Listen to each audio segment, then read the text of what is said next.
যদি বাঁচাতে হয় তাহলে একজন নিঃস্বার্থ মানুষের প্রয়োজন, আর সেই মানুষটা হচ্ছে আমাদের ছোট বৌমা জুহি। পারলাম না, এই পরিবারকে বাঁচাতে পারলাম না।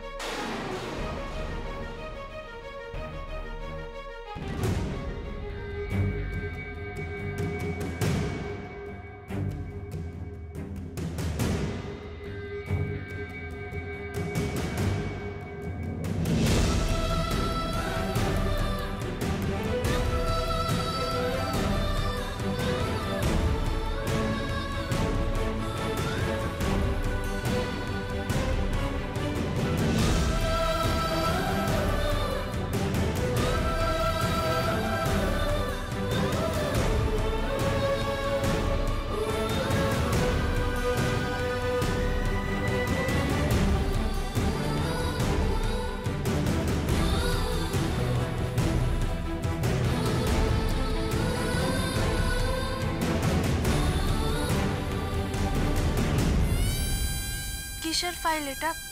কি আছে এতে বাবা? ভরসা, এক বুক ভরসা তোমার প্রতি, এক বুক ভরসা আস্থা আছে ওই ফাইলের মধ্যে।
আমার মন বলছিল আজকে কিছু একটা অঘটন ঘটবেই, কেন যে আমি মেয়েটাকে খেলতে যেতে দিলাম। আরে কাবেরী, তুমি এত ভেঙে পড়ছো কেন? আগে ওদেরকে আসতে দাও, ওদের থেকে শুনি কি হয়েছে না হয়েছে। একেবারে তাই। আর আমার মনে হয় ছোট বৌমাকে নিয়ে দুশ্চিন্তা করার কিছু নেই। ছোট বৌমা এমনই একটা মেয়ে যে কোনো বিপদের মুখে দাঁড়িয়ে নিজেকে রক্ষা করার ক্ষমতাও রাখে।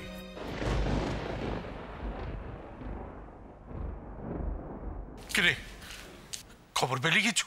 না বাবা, ওই খেলার মাঠ, তারপরে আশেপাশের অলিগলি, বড় রাস্তা, সব জায়গায় তন্ন তন্ন করে খুঁজলাম। লোকজনদের জিজ্ঞেস করলাম, কেউ কিচ্ছু বলতে পারলো না, কেউ কিছু জানেই না।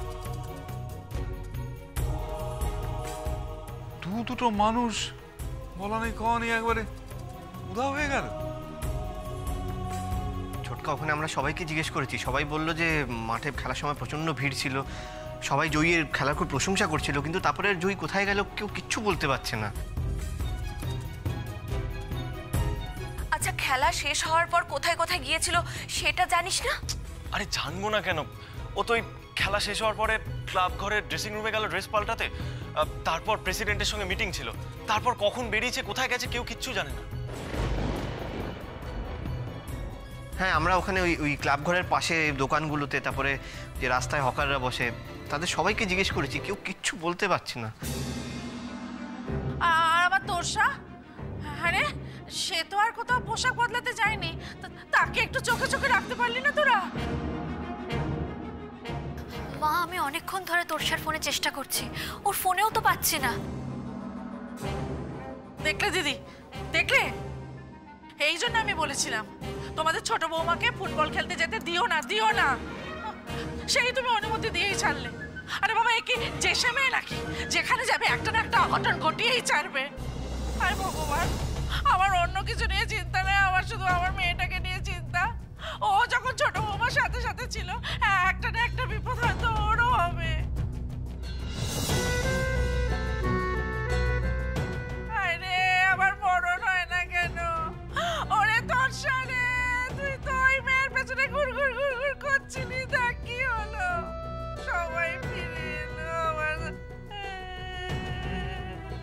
জয়ীর বিপদ হলো তো সেই বিপদের ভার তাকে একা বহন করতে হবে না, সবটা আমাদের মাথায় এসে পড়বে।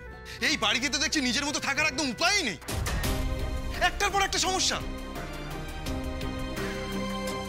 প্রথমে অগ্নি, তারপরে রিভু, এখন আবার জয়ী আর তোরসা। দেখ বড়দা ভাই, তোকে আমি একটা ভালো সাজেশন দিচ্ছি, তুই নিজের ঘরে চলে যা।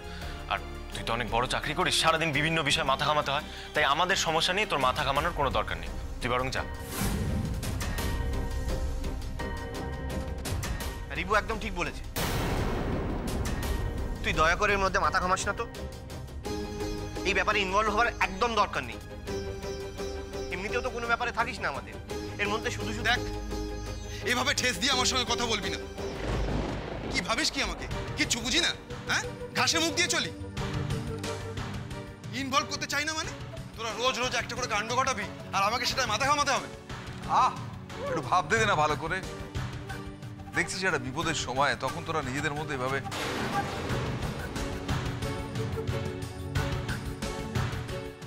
হ্যাঁ রে রিভু, কি করা যায় বলতো?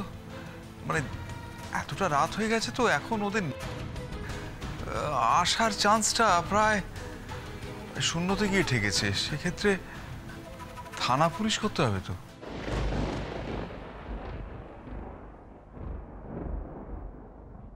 হ্যাঁ তাই কর, এখনো হাতে সময় আছে, পুলিশ এর মধ্যে হয়তো উদ্ধার করতে পারবে।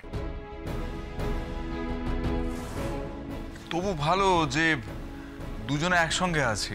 আমার কিন্তু এবার ভীষণ ভয় লাগছে ছোটকা, ওই ওই শয়তান সুকুমারটা আবার কিছু করলো না তো?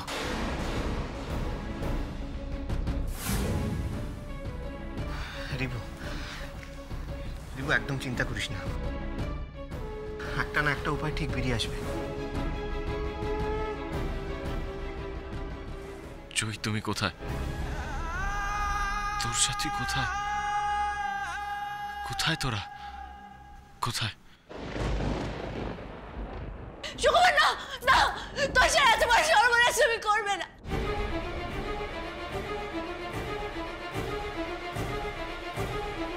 তুমি এরকম করো না সুকুমার, ছোট বৌদিকে তুমি বাঁচতে দাও, ছেড়ে দাও না ছোট বৌদিকে। আজ তোমার বিয়ের দিন, আনন্দ করো, কেঁদো না।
কোথায় যাচ্ছিলে তোরসা?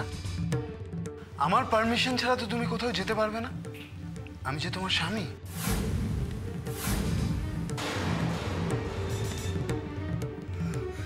মানি না, আমি এই বিয়ে মানি না, মানি না আমি এই বিয়ে। ছোট বৌদি, আমার ছোট বৌদি কোথায়? বলো, কোথায় আমার ছোট বৌদি? কোথায় আমার ছোট বৌদি? বলো, কি করেছো ছোট বৌদির সাথে?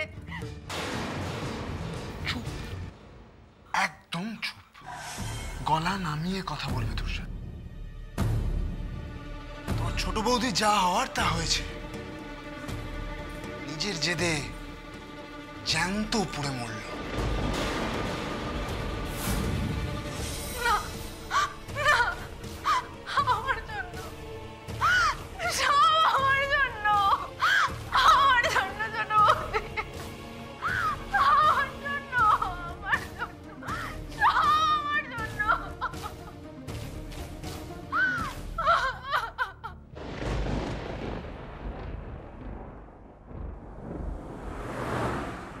দেখুন, আপনাদের সব কথাই শুনলাম, স্টিল আমার মনে হয় যে একটু ওয়েট করার প্রয়োজন আছে। দেখুন অফিসার, আমাদের কাছে আর একটা মুহূর্ত ওয়েট করাটা মুশকিল হয়ে যাচ্ছে। দেখুন, আমি বুঝতে পারছি, কিন্তু দুজন মানুষকে মিসিং ধরার জন্য মিনিমাম যে টাইমটুকু যাওয়ার দরকার সেই টাইমটুকু কিন্তু আমাদের এখনো হয়নি। অফিসার, আপনি বুঝতে পারছেন না, এত রাত পর্যন্ত ওরা কোনোদিন বাড়ির বাইরে থাকে না। দেখুন, ওরা নিশ্চয়ই কোনো সমস্যায় পড়েছে, নাহলে যেভাবেই হোক বাড়িতে একবার অন্তত ওরা যোগাযোগ করতো। স্যার স্যার আপনি একটু বোঝার চেষ্টা করুন, ইতিমধ্যেই বাড়িতে অনেক অসুস্থ হয়ে পড়েছে। আমার এই সেজো ভাইয়ের বউ তো প্রচণ্ড অসুস্থ হয়ে পড়েছে, সবাই খুব চিন্তা করছে। এবার এরপরে যদি ওদেরকে খুঁজে না পাওয়া যায় তাহলে বাড়িতে কি হবে আপনি বুঝতে পারছেন তো। তাই বলছি স্যার, আপনি প্লিজ একটু চেষ্টা করুন, প্লিজ। আপনি আমাদের অবস্থাটা বুঝুন অফিসার। দেখুন, যত সময় যাচ্ছে তত আমাদের টেনশনটা বাড়ছে। আমাদের ছোট বৌমা আর ভাইজি, ওদের খবর যত তাড়াতাড়ি পারেন এনে দিন। দেখুন, আমি আপনাদের সমস্যাটা বুঝতে পারছি, কিন্তু স্যার প্লিজ, স্যার আপনি আর কিন্তু করবেন না। দেখুন, আমার ওয়াইফ জয়ী একজন ফুটবল প্লেয়ার, আর ওকে কাবু করাটা অনেক কঠিন। আর ভয়টা সেখানে কি এমন হলো, ওরা আমাদের একটা খবর পর্যন্ত দিল না। আচ্ছা, দেখছি কি করা যায়। দেখুন, 24 ঘন্টার আগে আমরা ডায়েরি নিতে পারবো না, তাও দেখছি কি করা যায়। যত তাড়াতাড়ি সম্ভব খোঁজ শুরু করছি। Thank you officer, thank you so much. আপনারা এখন বাড়ি যান, আমরা কিছু খবর পেলে আপনাদের জানাবো। আচ্ছা বলুন তো, এই ঘটনার পিছনে আপনাদের কি কাউকে সন্দেহ হয়? হ্যাঁ অফিসার, সন্দেহের তালিকায় দুটো নাম উঠে আসে, যারা সুযোগ পেলেই আমাদের ফ্যামিলির সবাইকে নিয়ে দাবার গুটির মতো ব্যবহার করছে।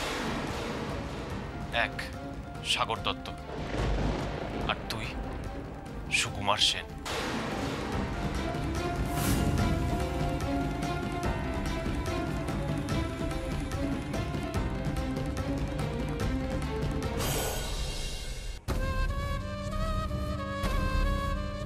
কি হলো তোষা? কান্নাকাটি করছো কেন? বিয়ের দিন কেউ কান্নাকাটি করে? বোকা মেয়ে, বন্ধ করো কান্না। কান্না নিজের স্বামীর দিক থেকে মুখ ফিরিয়ে নেবে তোষা। কতদিন নিজের স্বামীর থেকে মুখ ফিরিয়ে নেবে? একটা কথা মন দিয়ে শোনো তোষা, একটু পরে আমি তোমাকে নিয়ে তোমাদের বাড়িতে যাব, আমার শ্বশুর বাড়ি। আর সেখানে গিয়ে তুমি বলবে যে তুমি বিশ্বাস করো আমি বদলে গেছি, তাই তুমি নিজের ইচ্ছায় আমায় বিয়ে করেছো, ঠিক আছে? আর একটা কথা, ওখানে গেলে সবাই জিজ্ঞাসা করবে জয়ী কোথায়। তুমি বলবে জানো না, তুমি জয়ের বিষয়ে কিচ্ছু জানো না। আমার সঙ্গে তোমার আগে থেকে প্ল্যান করা ছিল বিয়ে করবার, তাই তুমি মাঠে গেছো এবং আমার সঙ্গে দেখা করে বিয়ে করে নিয়েছো। তোমার সঙ্গে জয়ীর দেখাই হয়নি। সমস্ত কিছু ভালো করে গুছিয়ে বলতে হবে কিন্তু তোষা, কেউ যাতে সন্দেহ না করে, ঠিক আছে? তুই তো অমানুষ, তোর মুখের দিকে তাকাতে আমার ঘেন্না করে, পাপ হয় আমার। তুমি আমার ছোট বৌদিকে শেষ করে দিলে। বাধ্য হলাম তোষা, তোমার ছোট বৌদিকে শেষ করে দিতে আমি বাধ্য হলাম। কিভাবে হাত ধুয়ে আমার পিছনে পড়েছিল বলো তো? আমার কথা না শুনলে তোমার বাড়ির সবারও এক হাল হবে।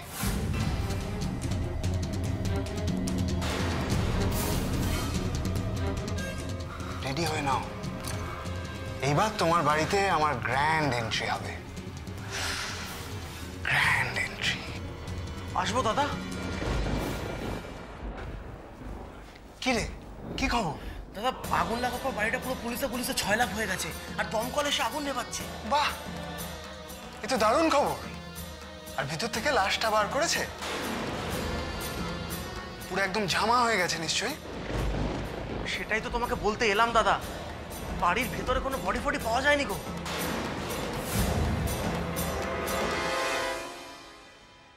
ও দাদা, এত রাত হয়ে গেল, এখনো তো মেয়েটার কোনো খবর পাওয়া গেল না। সবাই এরকম চুপচাপ দাঁড়িয়ে আছেন যে? কখন তো খবর দেওয়া হয়েছে থানায়, পুলিশ তো এখনো আমার মেয়ের কোনো খোঁজ দিতে পারছে না।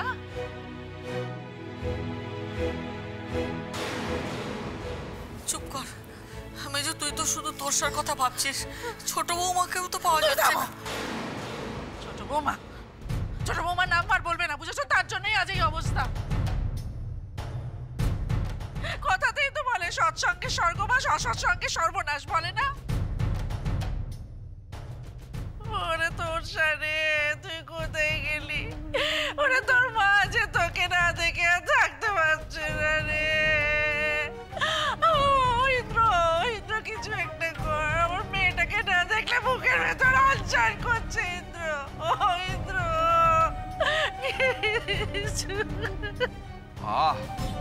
যদি দয়া করো, ছটফট করো না এভাবে। আমি বুঝতে পারছি তোমার মনের অবস্থা, কিন্তু একটু শান্ত হও। উপায় নেই তো, পুলিশ খবর পেলে তবে তো আমাদের দেবে খবরটা। আর এটা বিশ্বাস রাখো যে পুলিশ আটমোস্ট ট্রাই করছে।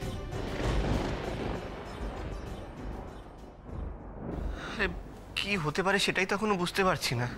ওরা অন্তত একবার ফোন তো করতো যদি, মানে আমার মনে হচ্ছে যে ওদের বোধহয় কিডন্যাপ করা হয়েছে, এছাড়া তো আর।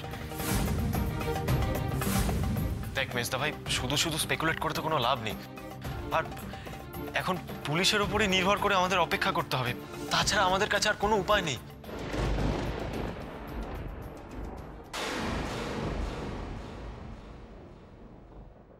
কিরে, তুই এখনো বাড়ি যাসনি কেন?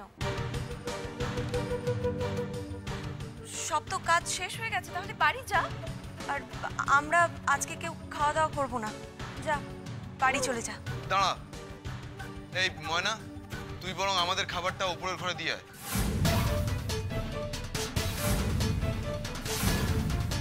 আমাকে তো আবার কাল সকালে উঠেই অফিসে দৌড়তে হবে। না খেয়ে সারা রাত জাগা আমার পক্ষে সম্ভব নয়।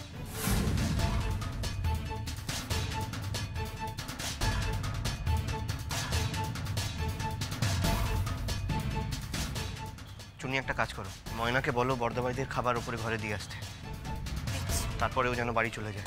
ওমা, তোমাদের বাড়িতে এত বড় বিপদ আর আমি বাড়ি চলে যাব? বড় দাদাবাবুদের খাবার দিয়ে আসার পর যতক্ষণ না ছোট বৌদি আসছে আমি এখানেই থাকবো, আমি এখান দিয়ে যাব না। আচ্ছা, আমার কি মন টন বলে কিছু নেই বলো তো? ও দিদি গো, তুমি একটু কাউকে বলো না গো, থানাতে একটু ফোন করে জানতে আমার মেয়েটার কোনো খোঁজ পেলো কিনা। আমি যে আর পাচ্ছি না গো দিদি।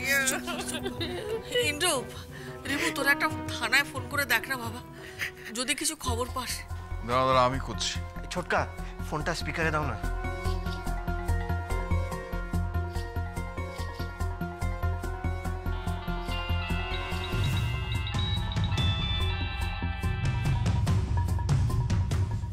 হ্যালো। হ্যাঁ হ্যাঁ, হ্যালো, আমি দাশগুপ্ত পরিবার থেকে বলছি।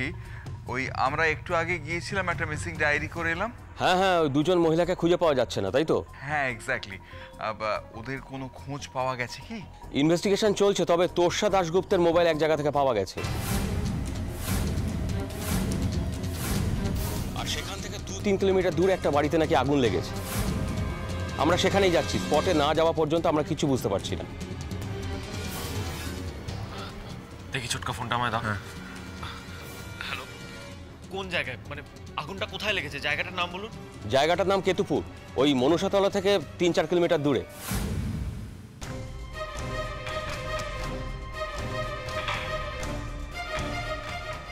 আচ্ছা অফিসার, বলছি যে মানে যে আগুন লেগেছে বলছেন, মানে কোনো ক্যাজুয়ালিটির কোনো খবর নেই তো? বললাম তো আমরা যাচ্ছি, এখন ইনভেস্টিগেশন না করে আমরা কিছু বলতে পারছি না। দেখুন, এইভাবে ফোন করে এখন বিরক্ত করবেন না, আমাদের কাজটা করতে দিন। হ্যালো হ্যালো অফিসার, মনসাতলা থেকে 3-4 কিলোমিটার দূরে যে বাড়িটা আগুন লেগেছে, আমার মনে হয় সেখানে আমার একবার যাওয়া দরকার। আমি যাবো সেখানে, এক্ষুনি যাবো। আরে এত রাতে একা একা তুই কি করে যাবি? বাবা, তুমি কোনো চিন্তা করো না, আমি ঠিক ট্যাক্সি পেয়ে যাবো। চললাম। ভাই ভাই ভাই, শোন। রিবু,